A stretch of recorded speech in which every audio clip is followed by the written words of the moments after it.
clapperboard lethal rituals every Viking Shield-Maiden had to face. The ordeal of the axe, full 40-minute script. 0:00:2:30 the hook, the iron test. The fire crackles. Smoke curls slowly toward the dark rafters of the longhouse, thick, choking, alive. And in the center of it all, a single piece of iron glows red. Not warm, not hot, but alive with heat. A man grips it with tongs, pulling it from the forge. The metal screams as it meets the cold air. Now imagine this. You are standing barefoot on the wooden floor. Your heart is pounding so loud it feels like war drums in your chest. Every eye in the hall is on you. You are a Shield-Maiden. And you've been accused. There is no trial. No jury. No mercy. Only this. You are told to take the iron and carry it 9 steps. 9 steps between life and death. Between honor and shame. Because in the Viking world, innocence wasn't proven by words. It was proven by pain. If your hands healed within 3 days, the gods had spoken. You were innocent. But if your flesh festered, then you were marked a liar. A disgrace. A nithing one without honor. And in a world built on honor, that was worse than death. 2:36:00 enter the Shield-Maiden. But who were these women? Not myths, not fantasies, but warriors carved from the same brutal world as kings and raiders. A Shield-Maiden was not born. She was made, forged like that iron in the fire. From a young age, some women chose a different path. Not the quiet life of the hearth, but the chaos of the battlefield. But before she could ever lift a sword, she had to die. Not physically, but spiritually, because becoming a Shield-Maiden meant leaving everything behind.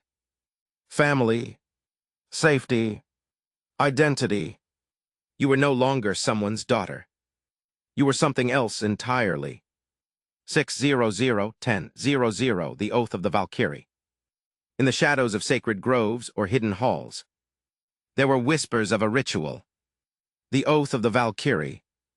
A moment where the girl disappeared, and the warrior was born. She would stand before witnesses, warriors, elders, sometimes even a chieftain. A blade would be drawn, not for battle, but for blood. A cut across the palm, not deep enough to kill, but deep enough to bind. Blood would fall onto the earth. An offering, a promise. She would speak words not lightly given. That she would walk the path of battle, that she would accept the judgment of gods over men, that she would live and die by honor alone. This was not symbolic. This was law. From that moment forward, she was no longer protected by softness or mercy. She stood equal in expectation and punishment. 10:00:15:00 honor above life. To understand the trials, you must understand one thing. To a Viking, honor was everything. It was more valuable than gold, more important than life, because your reputation didn't die with you. It followed you into legend or into shame. A warrior could lose a battle, but never their honor. And if a Shield-Maiden was accused of breaking that code, there was only one way to prove the truth. 15:00:20:00 trial by fire, the burning truth. The longhouse grows silent. The iron waits. You step forward. The heat reaches you before you touch it. Your skin tightens, your breath shortens. You know what this means. You reach out. Your hand trembles, but not from fear. From knowing. Once you touch it, there is no turning back. Your fingers close around the iron. Pain explodes. Not sharp but consuming. It feels like your bones are melting. You take one step, then another. Each step a war. Each second a lifetime. By the 9th step, your vision is fading. But you don't drop it. Because dropping it means guilt, and guilt means death of the soul. 25:00 trial of boiling water. But fire was only one path. There was another, more deceptive, more cruel. A cauldron is placed before you. Steam rises from it in thick clouds. Inside, water boils violently. At the bottom, a stone, simple, small, deadly. You are told to reach inside and retrieve it. No hesitation, because hesitation means doubt, and doubt means guilt. You plunge your arm into the boiling water. Your skin screams. Blisters form instantly. Your body wants to recoil to survive. But survival isn't the goal. Truth is, you reach deeper. Your fingers brush the stone. You grab it and pull your arm out. The damage is done. Now you wait. 3 days. 3 days to see if your wounds rot or heal. 3 days to learn your fate. 25:00 trial of the fjord, the cold judgment. And then there was water. Not warm, not forgiving, but deadly cold. The fjord, dark, endless, unforgiving. You are brought to its edge. Wind cuts through your skin. You are accused. And now, the sea will decide. You are pushed. The cold hits like a hammer. Your lungs seize. Your body fights to breathe, to stay afloat. But here's the truth. Floating means rejection. The water, sacred and pure, refuses you. To be innocent, you must sink.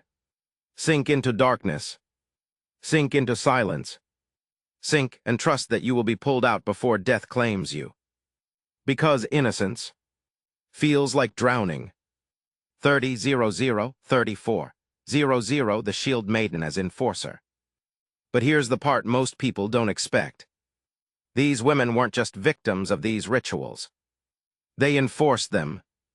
They stood beside the accused, watched the trials, held the line between order and chaos. They knew the pain. They understood the fear. And yet, they upheld the system. Because without it, there was nothing. No trust. No loyalty. No unity. In a world of constant war, those things mattered more than life itself. 34:00 the psychological war. Think about that. Living every day knowing that your truth might one day be tested by fire. That your honor could be decided by your body's ability to heal. That pain was proof. These rituals didn't just test the body. They broke or built the mind. Because to endure them, you had to believe. Believe that the gods were watching. Believe that suffering had meaning. Believe that truth would prevail. 37:00 the final reflection. Today, we look at these rituals and call them brutal, barbaric, unthinkable, and maybe they were. But they created something rare. A culture where loyalty was absolute, where honor was unbreakable, where truth was worth any price. So now I ask you, if your life, your name, your legacy depended on it, would you take the iron? Would you reach into the boiling water? Would you sink into the freezing dark and trust the outcome? Or would fear take hold? Let me know in the comments. Which of these trials is the most terrifying to you? And more importantly, do you think you would survive it?